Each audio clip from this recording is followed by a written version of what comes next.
स्वागत है। आज हम फाइनेंशियल से कुछ क्वेश्चन जो बैंक से होते हैं उसको हम एक्सेल में कैसे बनाया जाता है वो चीज़ करके आपको बताएंगे। तो चलिए शुरू करते हैं। जैसे क्वेश्चन हमारा है एक व्यक्ति ने बैंक में 28,500 रुपये का लोन 8% वार्षिक ब्याज के दर पर इंटरेस्ट की दर पर प्राप्त किया और प्रति माह अपने लोन अकाउंट खाते में 575 जमा करने का वादा किया। बताइए ब्याज सहित लोन का भुगतान करने के लिए कुल कितने मंथ अपने लोन खाते में धन जमा करना होगा। तो क्वेश्चन ये है और बोल रहा है एक व्यक्ति है जो लोन लिया है इतने का 28,500 का और हर महीना बैंक में पैसा जमा कर रहा है 575 रुपये और बैंक उसको 8% ब्याज पे दे रहा है। तो पूछ रहा है कि कितना महीना लग जाएगा हमको ये पैसा जमा करने में। तो इसको कैसे किया जाएगा, देखिए यहाँ पहले हम लिखेंगे रेट हो जाएगा 8%, रेट 8% लिखेंगे। उसके बाद पेमेंट कितना कर रहा है बैंक में 575 रुपये। तो इसको हम माइनस लगा के लिखेंगे क्योंकि जब हम बैंक से लोनिंग करा के कोई भी बिजनेस अगर कर रहे हैं तो हमारा जो बिजनेस है वो लॉस में चलेगा, तो इसलिए हम यहाँ माइनस लगाएंगे। उसके बाद लोन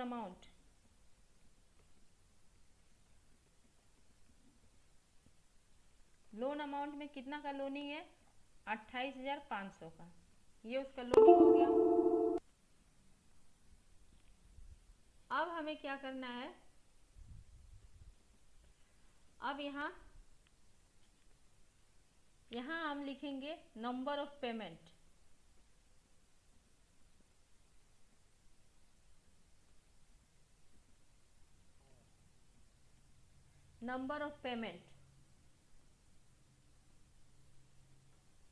तो यहाँ से थोड़ा बड़ा कर दीजिए, कॉलम की साइज जो है वाइड ये आपको दिखाई दे। तो ये हो गया 28,500 का।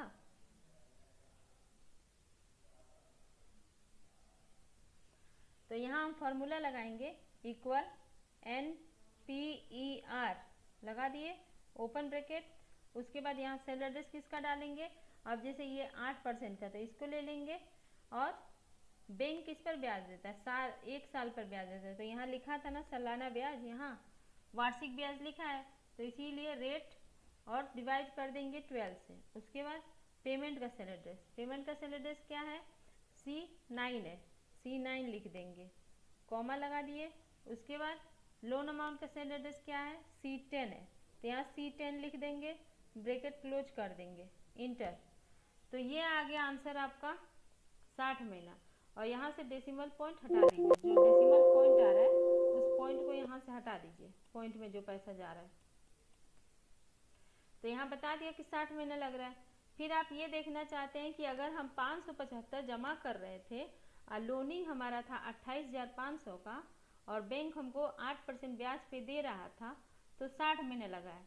तो टेस्ट वैल्यू निकालना चाहते हैं कि कितना हमारा टेस्ट वैल्यू हो जाएगा।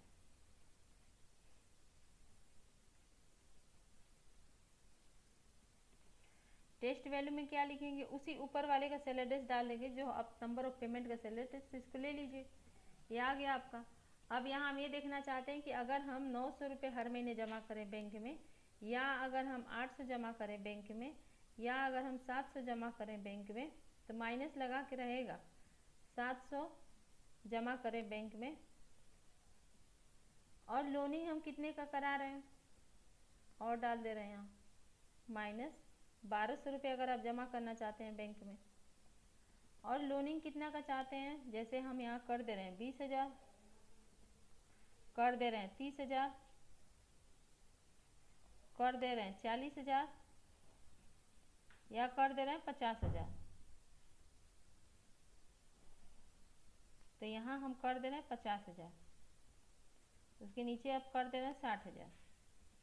तो ये देखना चाहते हैं कि अगर हम 20,000 का लोनिंग कराएं, 30 का कराएं या 60 का कराएं तो कितना मंथ लगेगा। तो इसके लिए क्या करेंगे, ऐसे इसको सिलेक्ट कर लेंगे, सेलेक्ट करने के बाद जाएंगे डाटा में, और डाटा में से जाकर जाएंगे व्हाट एफ एनालिसिस में, और डाटा टेबल में जाकर यहाँ आपसे मांग रहा है row input cell and second column में मांग रहा है column input cell, row input cell and column input cell.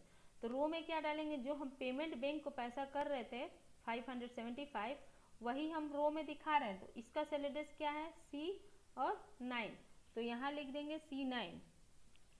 अब टैब दबा दीजिए तो कर्सर सीधे कॉलम इनपुट सेल में आ जाएगा। और इसका सेल एड्रेस किसका डालना है, जो आप पेमेंट लोन अमाउंट जो आपका था, जो था C10 में, तो यहाँ हम डाल देंगे C10। C10 लिखकर ओके कर दीजिए।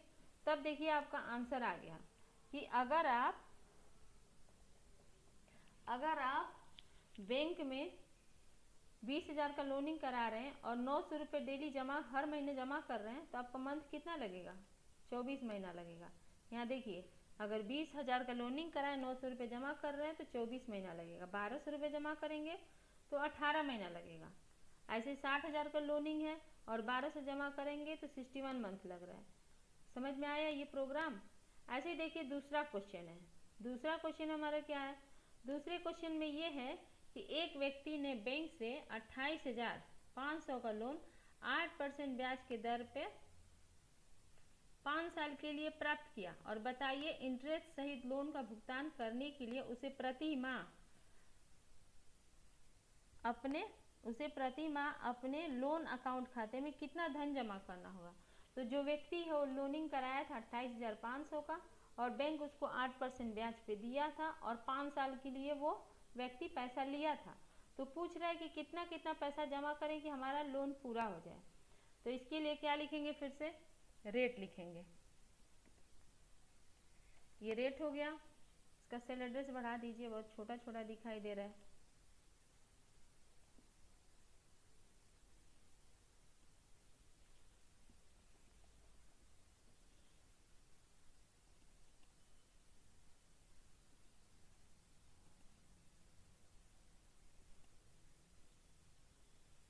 तो रेट हो गया आपका 8%, यहाँ भी लगा देंगे 8%। फिर ये समय है इसमें, तो यहाँ लिखेंगे पीरियड। पीरियड हो गया 5 ईयर, 5 लिख देंगे। उसके बाद अब लोन अमाउंट कितने का था, लोन अमाउंट था 28,500 का, तो यहाँ लिखेंगे 28,500। ये हो गया। अब यहाँ आप ये करना चाहते हैं, पीरियड पेमेंट लिखना है हमें यहाँ पर, पीरियड पेमेंट। पीरियड पेमेंट में हम क्या लिखेंगे, इस कॉलम को भी वाइट चौड़ा कर दीजिए कि जो वर्ड आपका छिप जा रहा है वो आपको दिखे, ऐसे करके। तो यहाँ भी लिखेंगे इक्वल पीएमटी।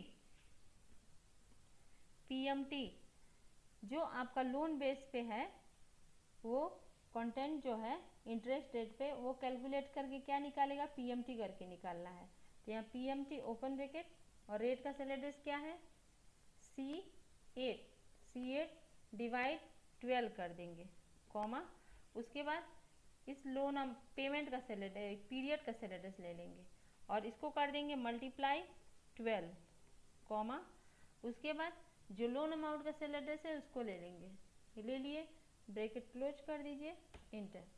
तो ये आ गया, देखिए यहाँ।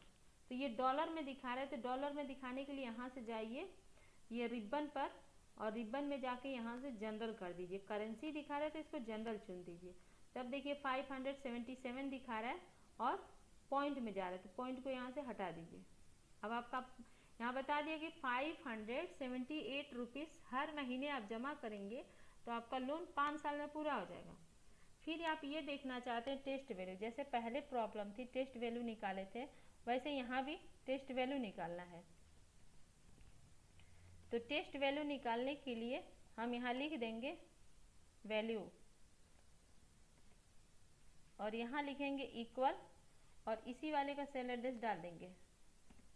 आ गया। अब यहाँ हम समय दे दे रहे हैं, 3 years, 4 years, 5 years, 7 years, 9 years, ऐसे करके ईयर दे दिए। और यहाँ हम लोनिंग का दे रहे हैं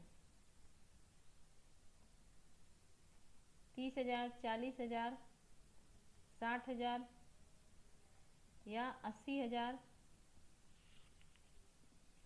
अब क्या करेंगे कि इसको सिलेक्ट कर लेंगे ऐसे, और इसके लिए भी सेम फर्स्ट वाले प्रॉब्लम की तरह जाएंगे डाटा में, और डाटा में जाकर वाट एफ एनालिसिस में जाकर डाटा टेबल में जाएंगे। और यहाँ हमसे क्या मांग रहा है, row input cell and column input cell. जैसे फर्स्ट वाले प्रॉब्लम में था सेम वही प्रोसेस यहाँ भी है, क्वेश्चन बस थोड़ा सा डिफरेंस है। अब यहाँ रो इनपुट सेल मांगा है, तो रो इनपुट सेल में हमें डालना क्या है, जो पैसा जो आपका पीरियड है उसको रो में दिखाएं, जो समय है 5 ईयर, तो वो रो में दिखाएं, तो है कि इसमें वो C9, तो यहाँ लिख देंगे C9, टैब दबा दीजिए, कर्सर नीचे आ जाए। लोन अमाउंट का जो सेल एड्रेस है वो है C10, यहाँ कर दिए C10।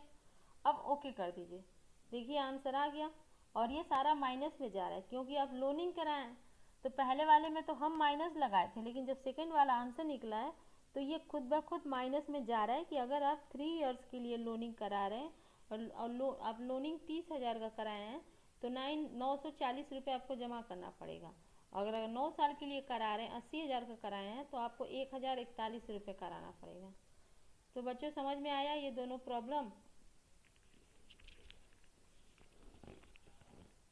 ओके बच्चों, तो ये जो प्रॉब्लम आपको समझ में आ जाए तो इसको ध्यान से देखिएगा और सॉल्व करिएगा,